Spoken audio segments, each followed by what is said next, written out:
They told me to move. Again. Just a little to the side, Melissa, like I was furniture, like I didn't belong in the frame, like I wasn't family. So this year, I didn't move. And what happened next changed everything. My name is Melissa, and I am tired of being erased. Not on purpose, not with malice, but slowly, quietly, over and over until I started to believe I was meant to be background noise. The family photos prove it. Every holiday, every birthday, every reunion. Same script. Melissa, can you scoot over just a bit? Let's get the kids in front. We'll take one with you after. But that after never came. I was always the one who made space.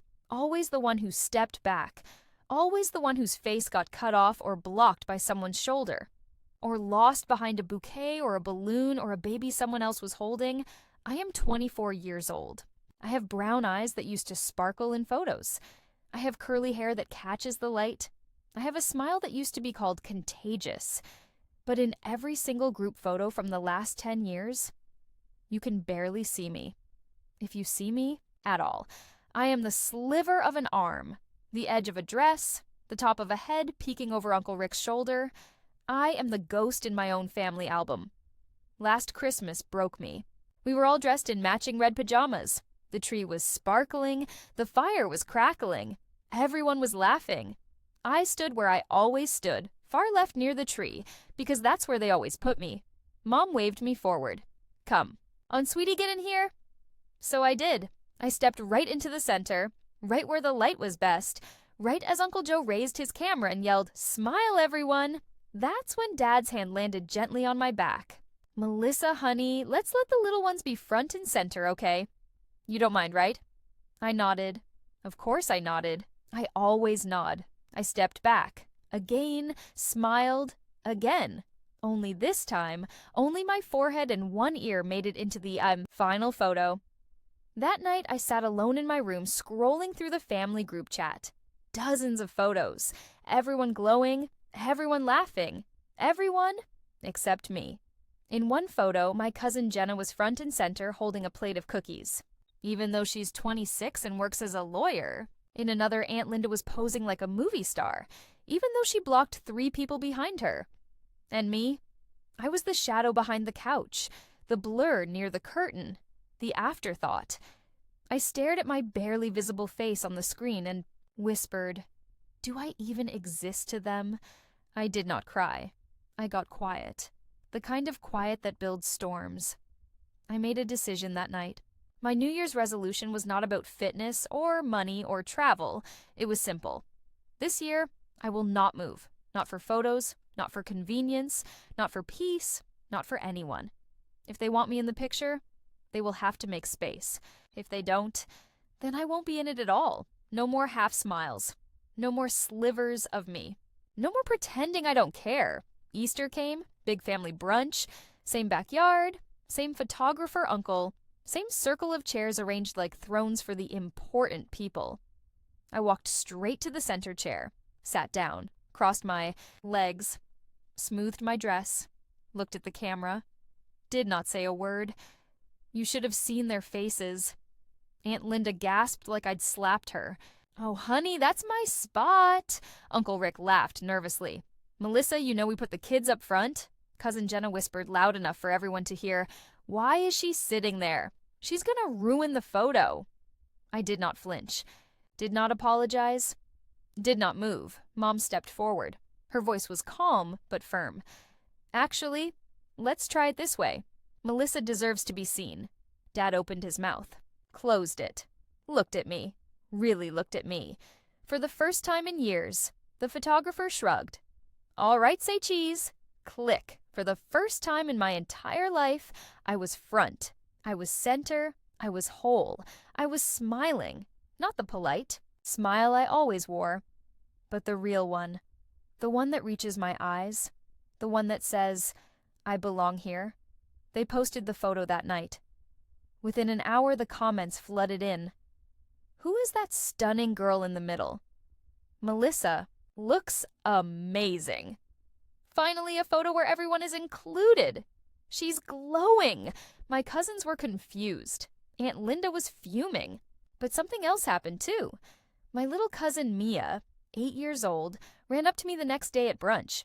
She grabbed my hand and said, "Melissa, you looked so pretty in the picture. Can I sit by you next time?" I knelt down and hugged her. So tight, I thought my heart would burst. That one photo started a quiet earthquake in our family. At Mom's birthday party 2 weeks later, I sat center again. No one asked me to move. At the beach trip, I planted my towel right in the middle of the group. No one blinked.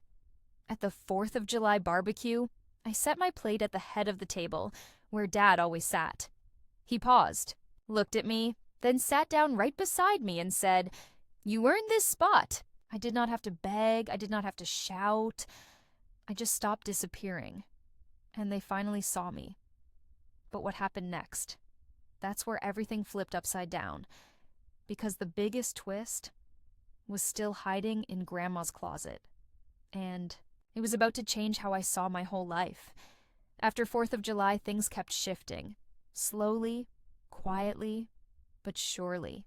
People started looking at me when they spoke. Not over me, not past me, at me. Mom asked my opinion on where to hang new curtains. Dad asked if I wanted to lead the toast at his work dinner. Even Aunt Linda, who used to accidentally block me in photos, asked if I wanted to sit beside her at the garden party. I said yes, not to be nice, but because I finally believed I deserved to be there. I stopped apologizing for taking up space. I stopped shrinking when someone walked in. I stopped letting my voice disappear when the room got loud. And the craziest part, the more I stood my ground, the more people leaned in, like they'd been waiting for me to show up all along. But the real earthquake, it came from Grandma's house. 2 weeks after the barbecue, she called me, voice trembling. "Melissa, I need you to come over. I have something to show you." I drove there that afternoon. Sun was setting. Her porch swing creaked in the breeze. She opened the door in her pink housecoat, eyes red like she'd been crying. Didn't say a word, just took my hand and led me to her bedroom. She opened her closet, pulled out an old shoebox tied with a faded blue ribbon, sat on the edge of her bed, motioned for me to sit beside her. My heart pounded. I thought maybe it was old letters, or jewelry, or a will. It was none of those things. She opened the box, and there I was. Dozens of photos. All of me. Me as a baby. Front and center in Mom's arms, wrapped in a yellow blanket, eyes wide and curious. Me at 5, standing on a stage holding a blue ribbon that said Storytelling Champion. Me at 12. Arms wide open, mid-laugh on a tire swing, hair flying like I didn't have a care in the world. Me at 16, wearing a paper crown that said, "Most likely to change the world," surrounded by cheering friends.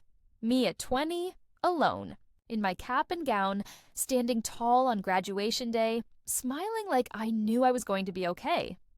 Every single photo, perfect, clear, framed by love, saved with care, tucked away like sacred things. I picked one up. My fingers shook. "Grandma, why didn't you ever show me these?" She wiped her eyes with the back of her hand. "Because I didn't want you to feel worse.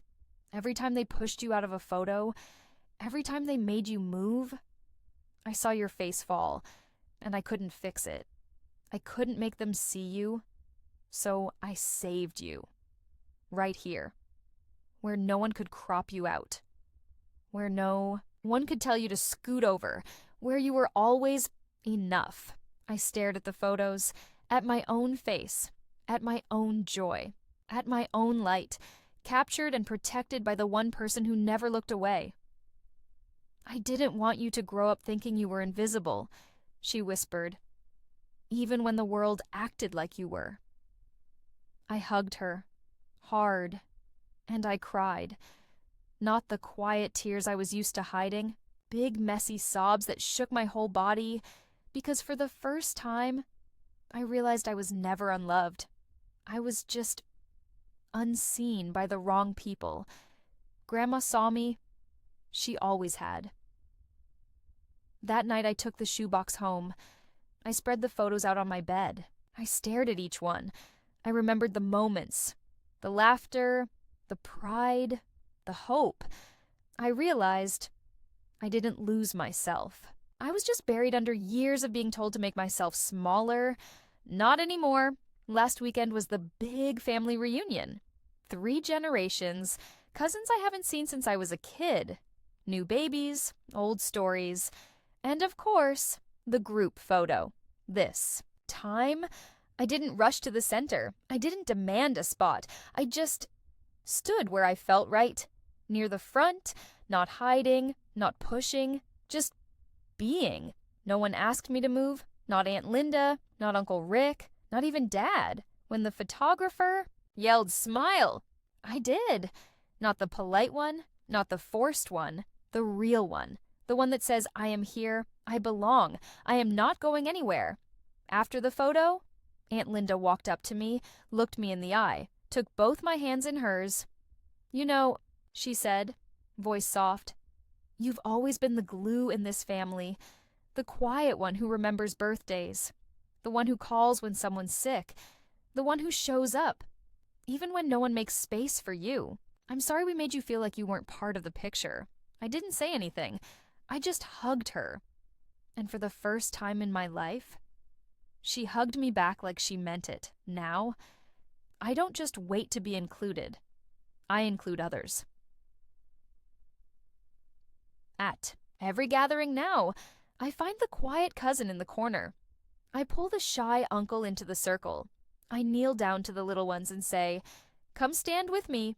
I make sure no one is left on the edge. No one is cropped out. No one is told to move, because I know what it feels like, and I refuse to let anyone else feel it.